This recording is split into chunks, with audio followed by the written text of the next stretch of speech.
মামা ধর তোর হুটকিরার ভিতরে একটা সাপে কামড় মারছে, তুই তখন বান দিবি কোনো রে? ধুত বেটা, আমি কি তোর বিয়ে লাগিনি যে আমার লোক শয়তানি করিস তুই বেটা? আচ্ছা বন্ধু, তোর একটা প্রশ্ন করি, বান্দরের হুটকি লাল হই কিল্লি গে রে? বান্দরের হুটকির ভিতরে মনে রং মায়ে ইল্লেগা লাল হয়। আরে না বেটা, হয় নাকি বেটা? তাইলে বান্দরা মানে বেশি করে বুঝছো, এর বান্দরের বাপ মা বান্দরের হুটকির ভিতরে তবলা বাজাইতে বাজাইতে লাল বানালিস।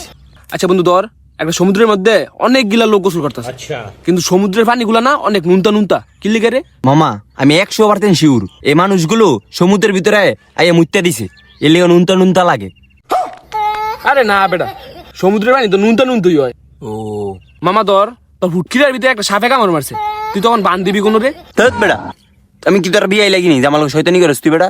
আরে মামা তোর শয়তানি করি না, তুই ধর তোর হুটকিরার ভিতরে সাপে কামড় মারছে, তখন তুই বান দিবি কোনো? হাই তো ঠিক কথা কইছে রে, হুটকির ভিতরে যদি সাবে কামড় দেয় বান্দি মুখ হই, ঠিক কথা কইস রে। বান্দি মুখ এমনি রে, বান তো দেওয়ান যেত না। এই বেটা কেটে গেছে বান তন যেত না বেটা, তখন তোর গলার ভিতরে বান দিমু। তোর বেটা গলি ডাকি গলার ভিতরে বান দিলে মানুষ বাঁচে? এই বেটা তোর যদি সাপে কামড় দেয় তুই কষ্ট পাবি না? তুই কষ্ট না পাইয়া এই তিলে তিলে না মেরে তোর একবারে মেরালাম ওইটা বলা না।